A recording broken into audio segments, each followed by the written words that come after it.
Здравейте, уважаеми колеги! Започвам записването на нов видеоматериал, посветен на трудовите правоотношения. Тук няма да разглеждам пълната лекция, свързана с трудовите договори, но бих искал предварително да обърна внимание върху въпроси, с които вие би следвало да се запознаете. Започваме с различните видове трудови договори, които бихте могли да намерите описани в лекцията, документите необходими за сключване на трудови договори. Трябва да знаете как се определя кода на икономическата дейност на предприятието. Трябва да знаете как да намерите конкретния код на длъжността, на която назначавате лицето, т.е. да може да работите с Националния класификатор за професиите и длъжностите. Трябва да знаете какво представлява минималния осигурителен доход, как се регламентира, къде бихте могли да го намерите. Трябва да сте запознати с различните класове труд и с цифрите, които участват в при формирането на трудовия договор, т.е. при сключване на трудовия договор. Всеки трудов договор би следвало да върви с кода на съответната длъжност в 8 цифри, т.е. какво изразяват тези цифри. Трябва да сте наясно къде бихте могли да намерите изискуемото образователно равнище, къде в този 8-цифрен код се крие класа дейност, т.е. дали лицето е ръководен служител, аналитичен специалист, приложен специалист и така нататък. Трябва да сте запознати с изискванията на наредбата за категоризиране на труда при пенсиониране, което е свързано с различните осигурителни вноски. И така, какво ще направим в този видеоматериал? Аз съм подготвил един комплексен пример. С помощта на комплексния пример ние ще се изясним.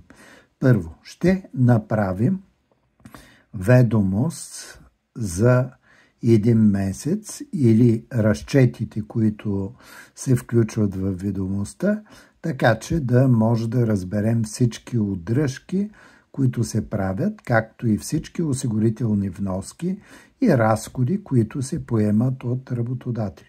При това тук ще разгледаме различни варианти в зависимост от брутното възнаграждение и осигурителния доход. След като разгледаме всичко това, следващия ни приоритет ще бъде да се опитаме да изясним какво се прави в края на годината във всички фирми или какво се включва в тъй нареченото годишно изравняване на доходите. Т.е. как се прави рекапитулация за всички изплатени възнаграждения на лицето и на тази база се прави служебна бележка или се подава справка, декларация в НАП за доходите на абсолютно всяко лице, което е получавало такива от нашето предприятие. Така, на тази основа ще разгледаме какво се прави от работодателя по основно трудово правоотношение, т.е. по какъв начин той ще направи общата рекапитулация за всички доходи, които са платени на лицето и ще направи разчетите за годишния доход, данъчна основа, данък, ще удържи допълнително данък или евентуално ще върне, така че ако лицето няма други правоотношения, няма други доходи, които да са облагаеми, които да се включат в годишната данъчна декларация, той да не е задължен да подава данъчна декларация. И така, ще започнем постепенно с нещата, които е необходимо да сме си изяснили, за да може да направим всички тия неща. И така, започвам първоначално с осигурителните вноски. Значи, тук съм разпечатал осигурителните вноски при различни правоотношения. Оставил съм 2023 и 2024 година. 24 година, годината, която към момента ни интересува, а 23 година, това е за целите на някои казуси, с помощта на които ние ще изясним начин за определяне на обезщетенията. И така, сега бих искал първоначално да разлистим през тази справка, която вие имате качена в платформата, какво ще намерите тук. Осигурителните вноски при трета категория труд. Осигурителните вноски при втора категория труд, осигурителните вноски при първа категория труд, осигурителните вноски при работа до 5 работни дни или 40 часа. Тук на втора страница в началото има и здравно-осигурителните вноски. След това има таблица за нетрудовите правоотношения или гражданските договори, които ние ще използваме в друг видеоматериал. Договор за управление и накрая една табличка с самоосигуряващи се лица. Тоест, тези две страници биха могли да ви бъдат изключително полезни за всички теми, които ние разглеждаме. И така, сега аз бих искал да разгледаме като база осигурителните вноски при трета категория труд. Първо, какво влиза в държавно обществено осигуряване, т.е. кои фондове са обединени и ние ще използваме общата сумичка осигуровки за държавно обществено осигуряване. И така, тук ще включим и ще разгледаме фонд пенсии, допълнително задължително пенсионно осигуряване в универсален пенсионен фонд за лицата родени след 1 януари 60 година. Да се върнем към фонд пенсии. Ставката е различна в зависимост от това кога са родени лицата, до 31.12 или след 1 януари 60 година. Фонд общо заболяване и майчинство и фонд безработица. И така, тези ставки са ви познати от темите за самоосигуряващи се лица. Те се разделят между двете страни. Тук са изведени пропорциите. Сега, тъй като на нас ще ни бъдат необходими общите суми, аз бих искал да обърна внимание върху общата рекапитулация. Ето тук изведени в курсив. Ако ние правим възнаграждението, ведомо свързано с възнагражденията на едно лице родено до 31.12.59 година, значи общата сума от всички тези фондове, които разгледахме, които влизат в държавно обществено осигуряване, ще бъде 13,72 за сметка на фирмата и 10,58 за сметка на лицата. Така, за лицата родени след 1 януари 60-та, общата сума е същата, но за държавно обществено осигуряване ще влязат 10,92% за сметка на работодателя и 2,80% допълнително задължително пенсионно осигуряване. Значи тук чисто технически бих искал да ви обърна внимание, че всички осигуровки за допълнително задължително пенсионно осигуряване влиза в държавно обществено осигуряване и след това по избрания универсален пенсионен фонд от лицата се пренасочват, но така от гледна точка на фирмата всички те се внасят в държавно обществено осигуряване.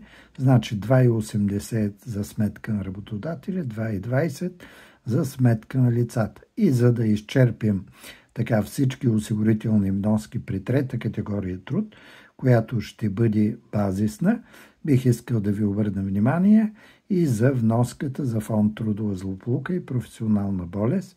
Тя се регламентира в едно приложение 2, зависи според дейността от 0,40 до 1,10%, като тази осигурителна вноска е единствено и само за сметка на работодателя.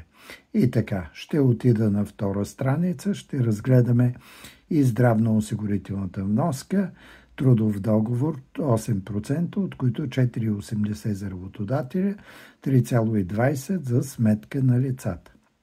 И така, тук съм направил и една рекапитулация.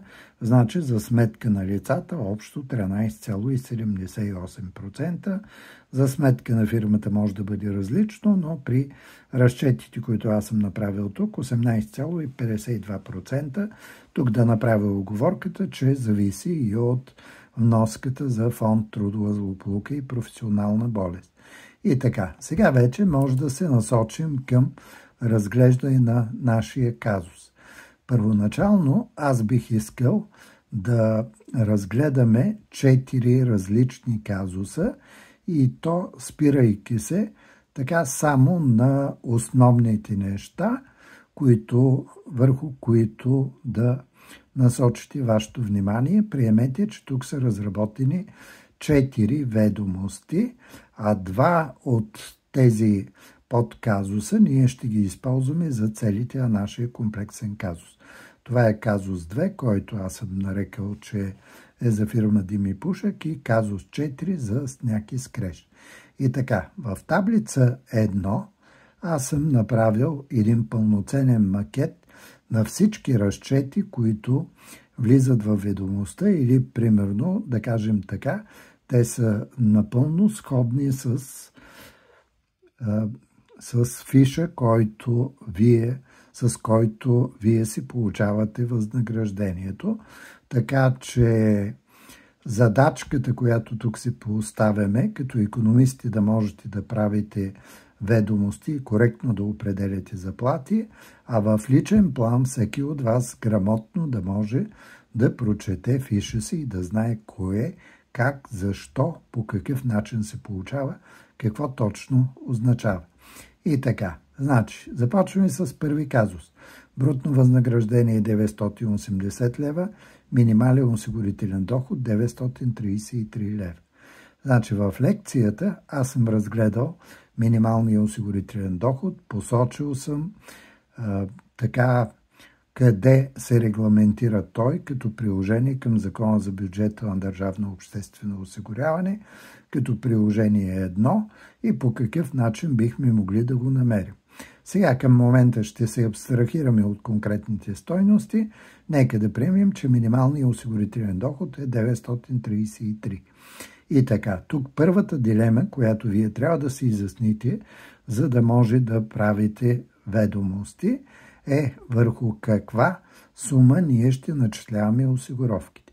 Значи осигуровките се начисляват върху осигурителен доход, който по подразбиране е брутното трудово възнаграждение, включително, разбира се, с доплащанията, които евентуално са включени в него, ако брутното възнаграждение е по-високо от минималния осигурителен доход. Ето, изхождайки от този принцип, нека да разгледаме казус 1.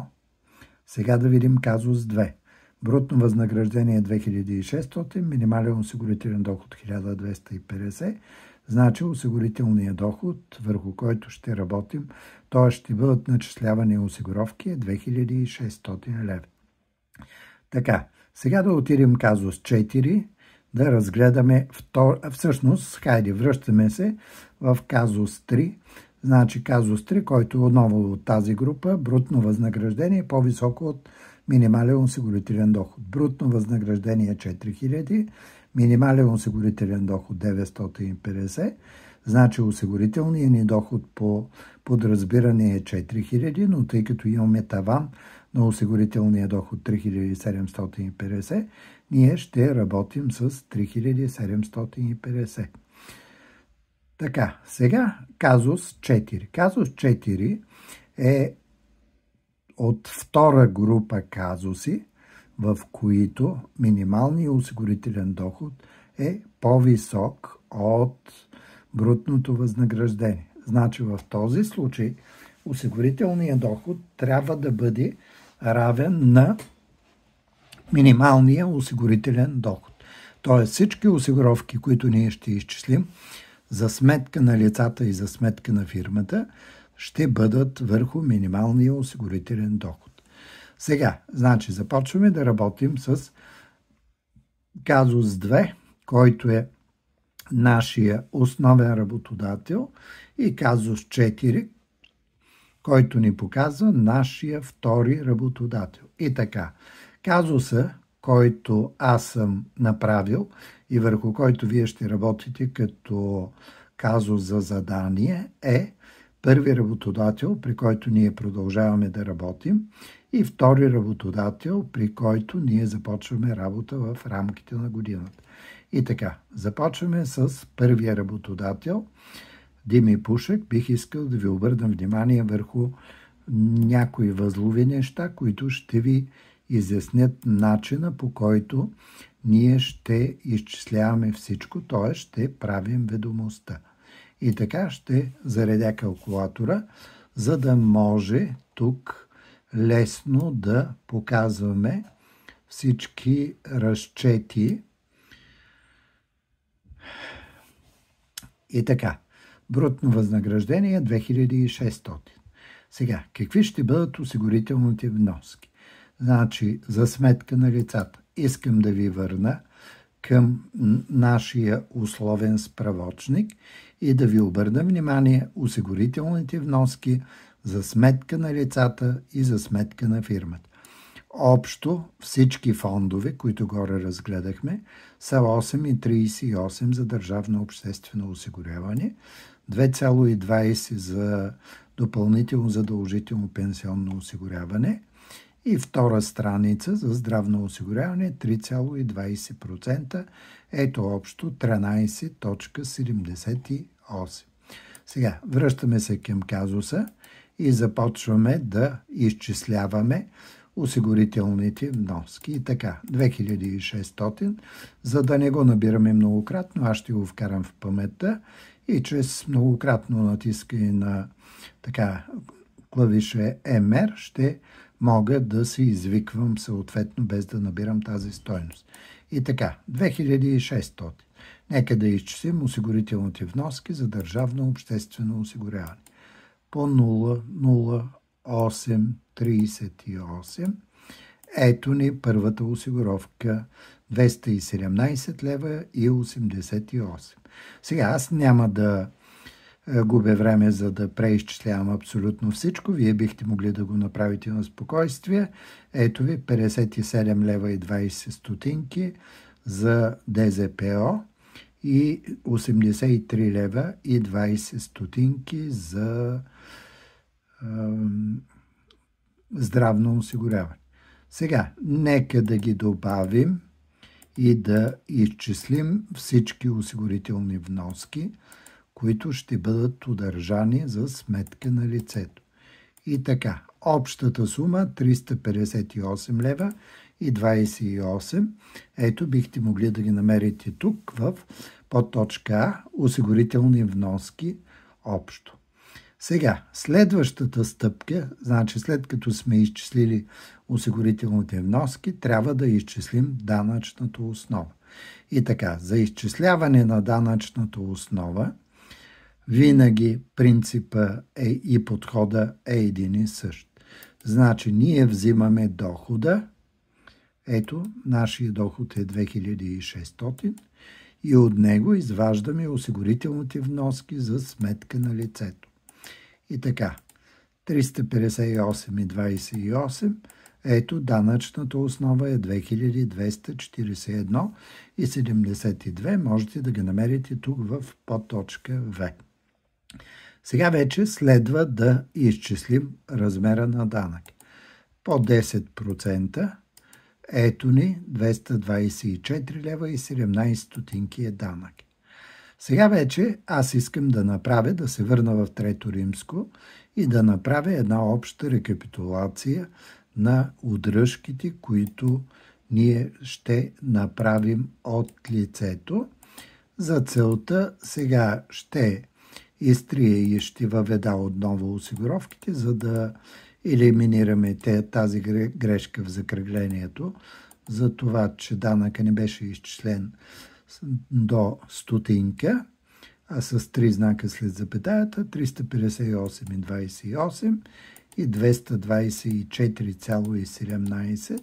Ето ни общо удръжките 582 лева и 45 стотинки. И така, сега нека да изчислим тогава каква ще бъде чистата сума, която ще получи лицето. И така, 2600 минус 582 лева и 45 стотинки, ето равно на 2017 лева и 55 стотинки.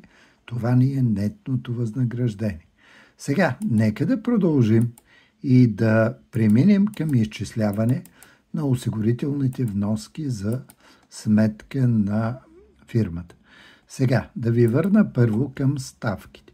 Ето тук рекапитулацията, която ние направихме за държавно обществено осигуряване за сметка на фирмата.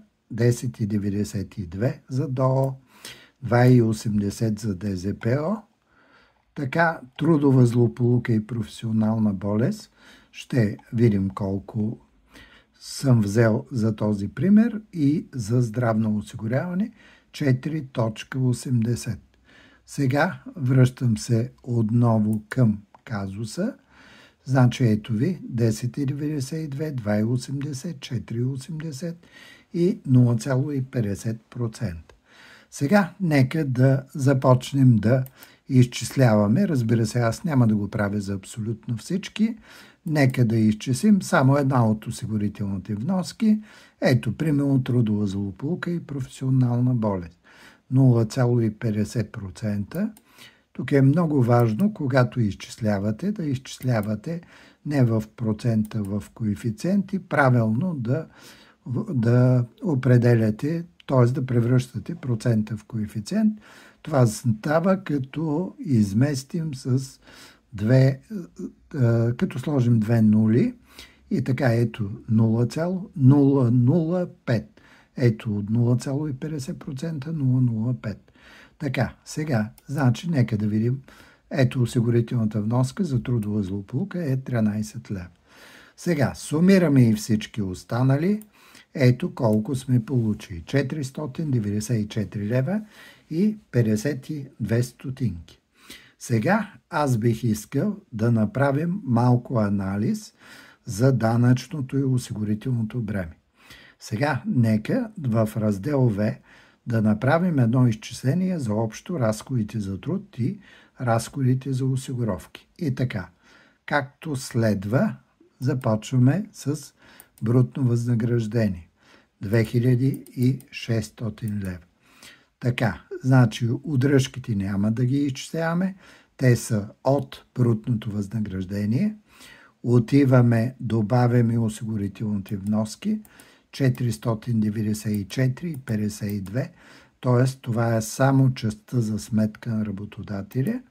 И ето вижте какво получихме. 3094 лева и 52 стотинки. Сега аз ви предлагам така да направим малко анализи за данъчно и осигурителното бреме. За целта нека да направим следното нещо. Значи да изчислим нетното, да изчислим така един от двата показателя. Процент на удръжки в брутната работна заплата или процент на нетна заплата в брутната заплата. Сега аз ще ви покажа абсолютно всички тези разчети и след това ще ви покажа, че не е необходимо да изчисляваме и двата показатели. И така, отивам и тъй като преди малко ние изчислихме всички удръжки, 582 лева и 45 стотинки. Така, извинявам се, тук просто трябва да го изтрием и въведем отново. 582 и 45 разделено на брутното възнаграждение 2600. Ето 0,2240. Тоест, ето първия ми показател 22,40. Добре, а ако имаме, след като сме получили 22,40, хайде да ги извадим от 100 и да видим колко е реципрочният показател.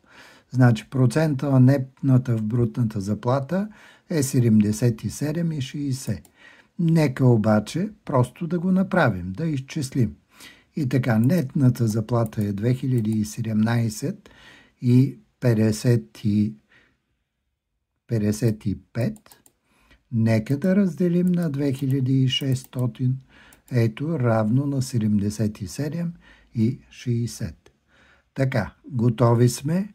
Определихме първите показатели. Сега, за да може да разберем обаче пълното данъчно и осигурително бреме, нека да изчислим показателите 3 и 4 или, както видяхте, необходимо е само един единствен показател. И така, започвам с нетната работна заплата в общите разходи. Нека да я въведем. 2017.55, а общите разходи в раздел В ги изчислихме 3094.52. Ето какво получихме. 65,20. Ето 65,20%. Така, значи реципрочния до 100 можете да видите данъчната и осигурителната тежест. Сега нека да направим и казус 4 за втория работодател. Значи лицето започва от 1 юни работа при втори работодател. Брутната му работна заплата е 600. Минималният осигурителен доход, определен по приложение 1 към Закона за бюджета на държавно обществено осигуряване за 2024 година за съответния код на икономическата дейност е 650. Така че по подразбиране ние в случая трябва да работим върху 650. Сега тук обаче аз искам да изясним един много важен въпрос, а именно как следва да се процедира при втори работодател. Вече Кодекса на труда не изисква, когато работим при втори работодател, ние да искаме съгласие от първия работодател. Но при втория работодател ние трябва да помогнем за правилното определяне на осигурителния доход. За целта, значи би следвало евентуално да носим служебна бележка или на базата на нашия фиш да информираме втория работодател за осигурителния доход, върху който са изчислени нашите осигуровки при казус 2 Дими Пушек, т.е. основния ни работодател. И така. Сега, значи, продължаваме с така проверките, които е необходимо да бъдат направени. При първия работодател лицето се осигурява върху 2600. При втория работодател, както видяхте, тъй като минималната работна заплата е 650, значи ето като добавим, става 3250. Ето това, което е необходимо да проверим по този начин, е дали няма да надскочим тавана на осигурителния доход. Не, и при това положение ние ще работим с 650. Сега обаче аз искам да разгледам един втори вариант. Примерно при първи трудов договор, нека да приемем, че ние сме осигурени върху 3200. По втория трудов договор трябва да бъде осигурени върху 650. Като добавим обаче 650, ето ще се получи 3850. Тоест, на практика, ние ще се осигурим върху доход, който е по-висок от максималния осигурителен доход. Значи за целта, нека да извадим 3750, за да разберем с колко трябва да намалим осигурителния доход. Ето, с 100.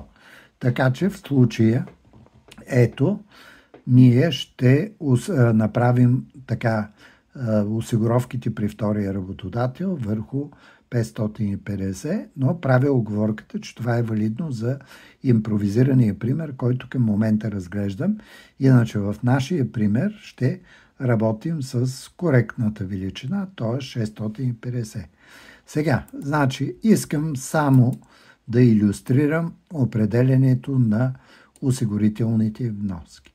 Значи, за целта, хайде отново да изведем 650, да ги вкараме в паметта и да направя отново една проверка на това дали коректно съм изчислил тук при решението на казуса осигуровките за сметка на лицето при казус 4 сняг и пушек. И така. Ето 54 и 47. Сега да сумираме с останалите осигуровки 14 и 30, 20 и 80. Ето общо осигурителни вноски 89 и 57. Сега, точно тук искам да покажа нещо, защото студентите масово правят грешки тук при работа върху техните персонални казуси, които им задава. И така, значи сега трябва да изчислим данъчната основа. Обърнете внимание, това, че изчислихме осигуровки върху 600, не означава, че ние трябва да удържаме данък върху 650. Прощавайте. Това, че изчислихме осигуровки върху 650, не означава, че и данък е върху 650. Данъка е върху възнаграждението такова, каквото сме го имали. И така, 600 лева. Минус осигурителни вноски за сметка на лицето 89.57. Ето равно на 510 лева и 43 стотинки данъчна основа. По 10%, така ето 51,04. Сега, още един подводен камък, т.е. още едно място, на което студентите и при заданието, върху което работят, и на изпити контролно също бъркат. Значи как да изчислим нетното възнаграждение? Ето, възнаграждението е 600 лева. От тях трябва да извадим осигуровките 89.57, да извадим и данъка 51 лев и 4 стотинки и да видим нетното възнаграждение. Ето, нетното възнаграждение е 459 и 39. Така, в трето римско аз съм сумирал и общо колко са удръжките. По принцип, това нещо в фиша се прави така най-често, така е структуриран фиша да излиза накрая, но аз съм го направил ето тук, така като основна информация в трето римско, за да може след това лесно и бързо да видим основните зависимости. Т.е. ето, примерно, необходимо е да изчислим нетното възнаграждение, четвърто римско. Това е първо римско брутно възнаграждение минус трето римско удръжките за сметка на лицето. Така, сега няма да коментираме и да правим отново изчисленията пък за осигурителните вноски за сметка на фирмата за втория работодател. Отново те ще бъдат изчислени върху 650. Така, това беше първата задача, която ние имахме да направим. Значи това е ведомостта за всеки месец. На тази основа фирмите ще пуснат декларация образец 1 за всяко лице, т.е. конкретно за лицето, за което към момента ние изчисляваме, правим разчетите. Това ще бъде пуснато и от работодател 1 и от работодател 2. Ще бъде направена и обобщената декларация образец 6, която ще сумира всички осигуровки и данъци, които се дължат от фирмата, и на тази основа просто НАП ще засича дали са издължени данъчните и осигурителните задължения. Съответно, при закъснение забава ще бъдат изчислявани лихвите. И така, това е първата задача, която ние направихме.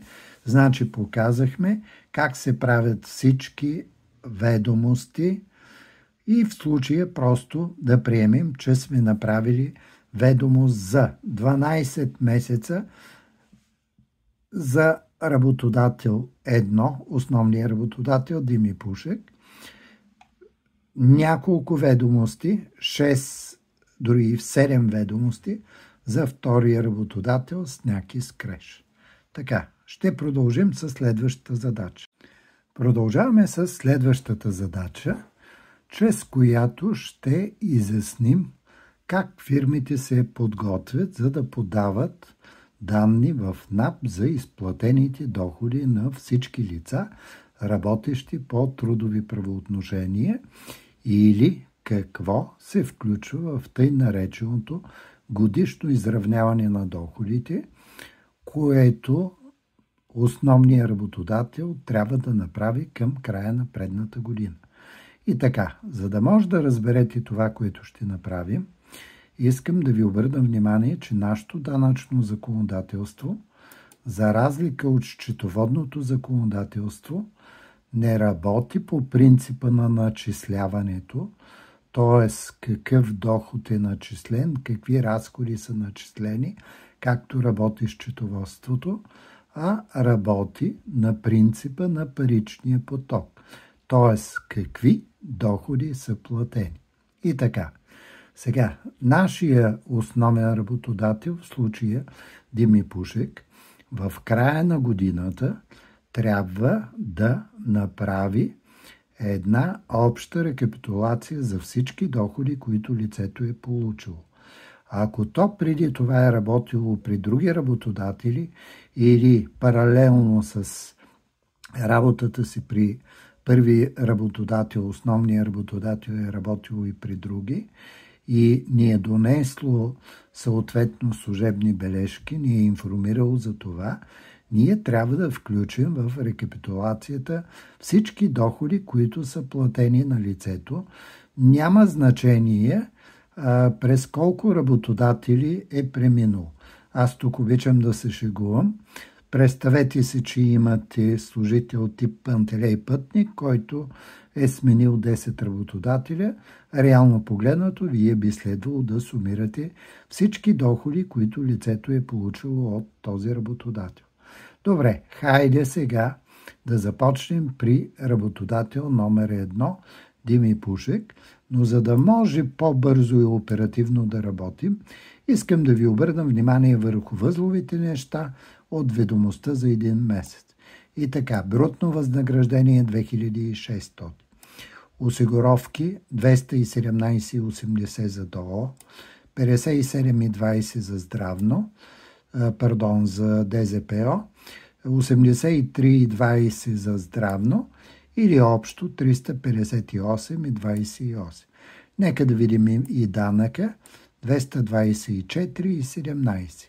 И така, отиваме на втората страница. Ето ни справката. Тя включва всички тези удръжки.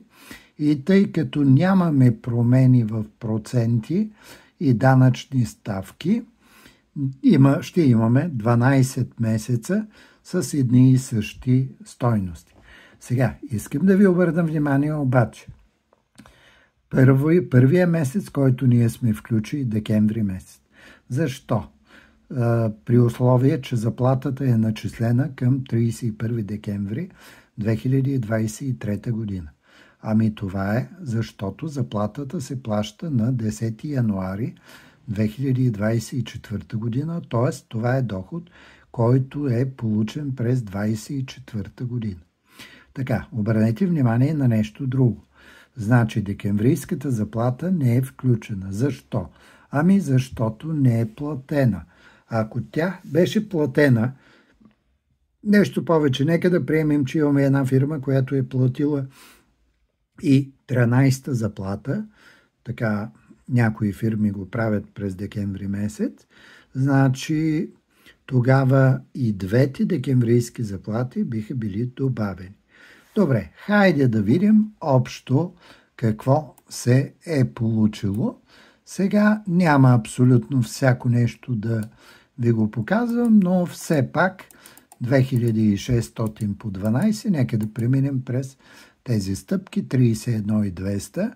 Хайде да изчислим една от осигуровките, 217 лева 288 по 12 месеца 2614,56.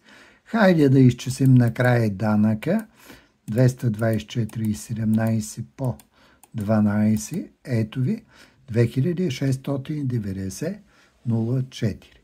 Така, направихме необходимите разчети. Сега, лицето обаче работи и при втори работодател, както видяхте. Хайде да видим условията. Възнаграждение 600 лева, осигурителни вноски 54,47, 14,30, 20,80, общо 89,57. Данък 51,04. Така, сега от тук можете да видите, че аз съм смъкнал всички тези величини. Само, че нашия втори работодател плаща възнагражденията в края на месеца, за който се отнасят. Така че дата на начисляване 30 юни примерно, но заплатата е платена също 30 юни. При това положение нашия работодател в общо платени възнаграждения през 2024 година ще включи не 6, а 7 заплати, защото и декемврийската заплата е платена. И така, ето обърнете внимание на общите суми. 4800, 381,29, 100.10, 145,60, 357,28. Добре, той е издал служебна бележка. Лицето е предоставило на първия работодател тази служебна бележка и този първи работодател, сега само, че искам да се върна и просто да ви обърна внимание, че освен тази служебна бележка, на практика, както видяхте, всеки месец работодател номер 2 ще следи, защото не трябва да допусне надскачане на осигурителните вноски, осигурителния доход над тавана от 3750. Добре, готови сме. Сега искам да симулираме всичко онова, което ще се направи като работна рекапитулация от фирмата Дими Пушек, т.е. работодател 1.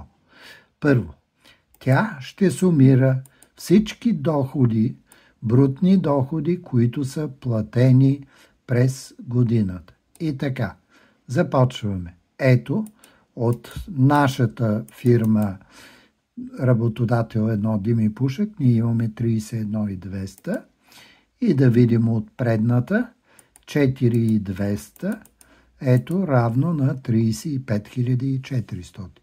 Готови сме с така общо облагаемия доход.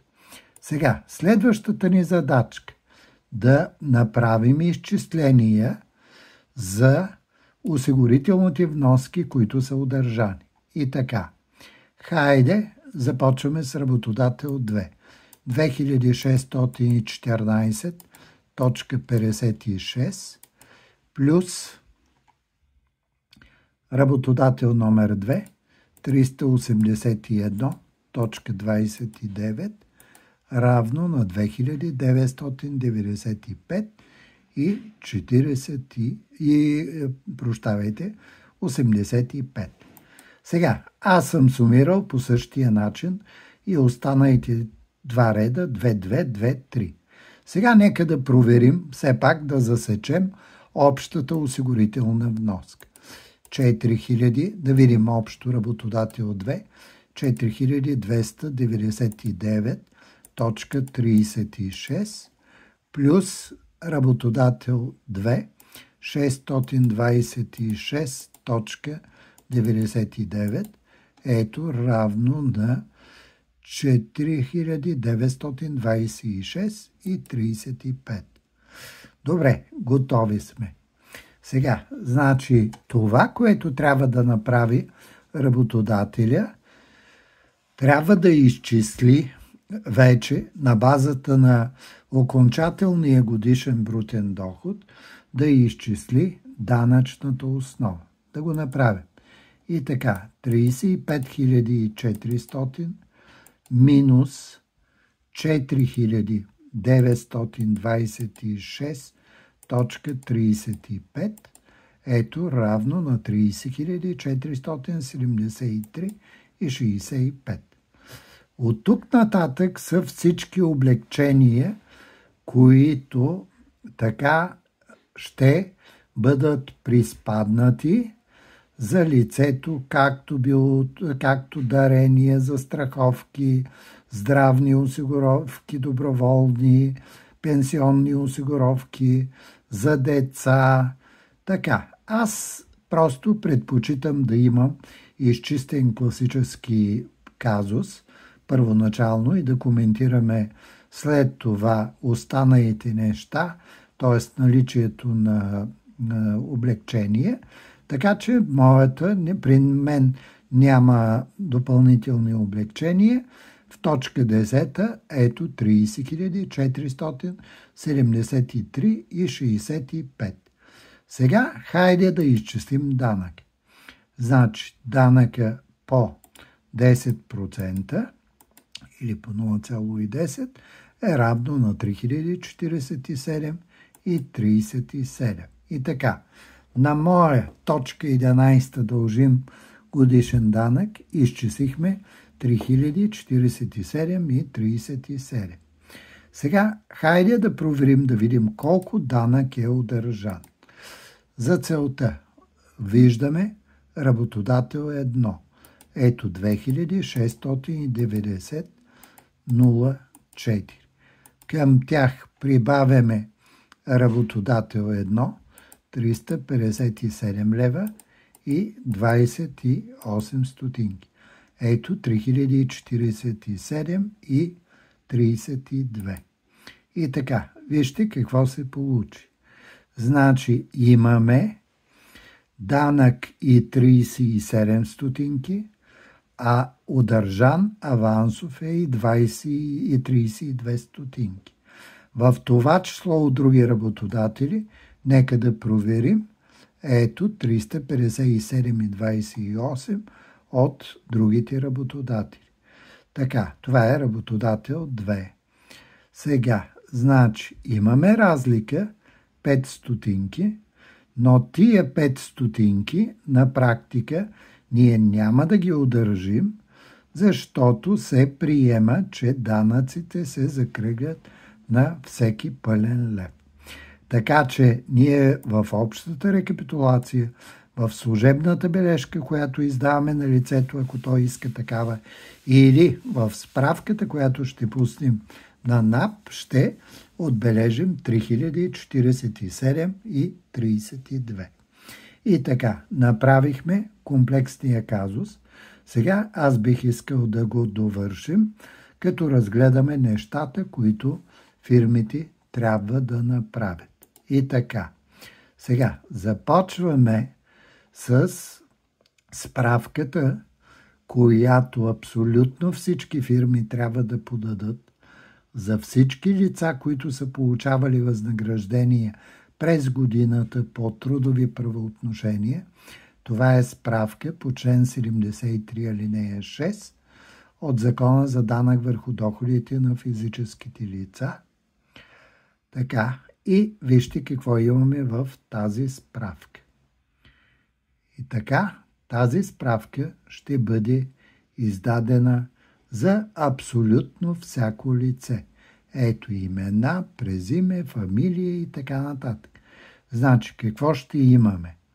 Ще имаме съответно ЕИК на фирмата, наименование, дохода, удържаните осигурителни вноски на лицето, годишна данъчна основа, авансов данък и всякакви данъчни облекчения, които през годината са направени. И така, значи, ето това е справката, която ще бъде пусната. Ако в нашото предприятие са преминали през годината 250 човека, значи ние за тия 250 човека трябва да подадем тази справка. И така, сега, значи, нека да разгледаме и пълноценните и останалите документи, които ще бъдат съставени на тази основа. Да приемем, че нашето лице е Иван Пенев Пенев и ние ще пуснем данъчна декларация. Аз съм направил данъчната декларация върху декларацията в док формат, върху която малко трудно се работи. Ако погледнете моите предни видеолекции от предните години, в това число и по тази тема, ще видите, че аз съм правил така решенията на казусите върху декларации с баркод, но последната година преустанови практиката за декларации с баркод, които бяха много полезни и за проверка, а особено за целите на обучението. Но сега към момента затова съм направил ето тук. Значи това е декларацията, в която ние отмятаме кои приложения сме попълнили и накрая тук ще попълним годишна данъчна основа. Добре, сега отивам към приложение номер 1. Ще взема решението на казуса и ще използвам всичко това, което ние направихме като разчети. И така, 35 400. Това е облагаемия доход, който фирма Дими Пушек така изчисли, включвайки и дохода от втория работодател Сняки Скреш. И така, ето, в декларацията на базата на подадената справка по член 71, 3 алинея 6, ето имаме доходи с код. В приложение 1, да ви обърна внимание, това приложение е за доходи от трудови правоотношения. В това приложение, в данъчната декларация, след като е подадена по електронен път, ако ние влезем с ПИК код или с електронен подпис, ще ни излязат доходите, които са ни подадени от отделните работодатели. И така, Дими Пушек, Сняки Скреш, 31 200, 4 200, общо доход 35 400. Втори ред, удържани осигурителни, задължителни осигурителни вноски. Нека да видим от рекапитулацията в нашия казус. Ето 4926 и 35.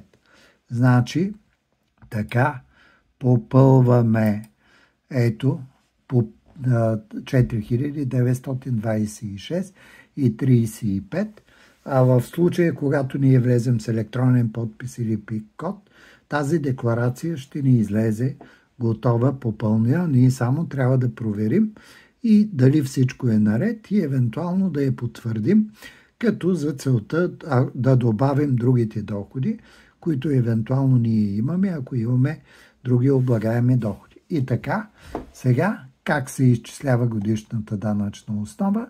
Ето годишната данъчна основа 35 400 минус 4926, точка 35 е 30 473 и 65. Така, приемам, че това са всички доходи. Ето годишната данъчна основа.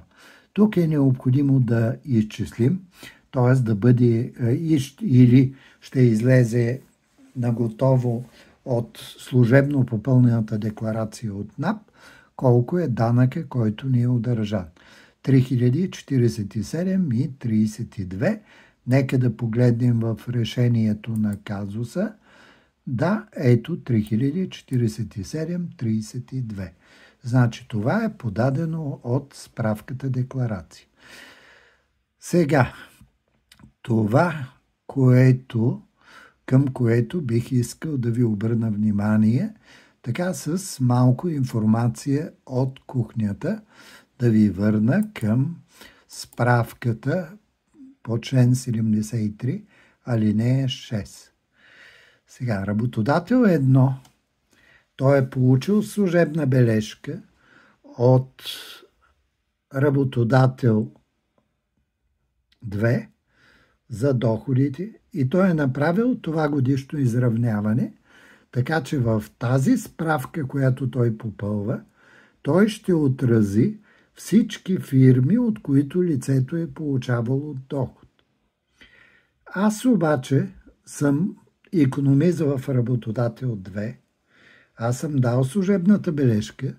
Аз обаче по никакъв начин не мога да контролирам и не мога да задължа работодател 1 да направи това приключване. Примерно, тази служебна бележка лицето може да я задържало, да е решило да не я предава на основния си работодател, да не се прави това годишно изравняване или пък да е закъсняло и по тази причина работодателя да му откаже да направи тези изравнявания. След като в януари то е приключило и е върнало съответно наднесените данъци на всички останали, направило е прихващане, ако трябва да си прихване данъки и така нататък. Значи по тази причина правилното решение е работодател 2, той също да пусне справка по член 73, алинея 6. Така, защото ако не го направи, рискува да бъде констатирано, че той не е подал данни, за които е длъжен, и да има констатирано административно нарушение, така че санкцията му да тръгне от 500 лева за всяко пропуснато физическо лице. Така, сега, по тази причина, в този случай, така работодател номер 2 и дохода и всички удръжки от него ще влязат в служебно попълнената декларация от НАП на 2 реда. Т.е. ние 2 пъти ще си видим дохода от фирма Сняг и Скреж. Сега, не бързайте да правите извода, че видите ли, това означава, че от тази фирма Сняг и Скреж са некомпетентни и не знаят какво да направят. Те са направили грешка.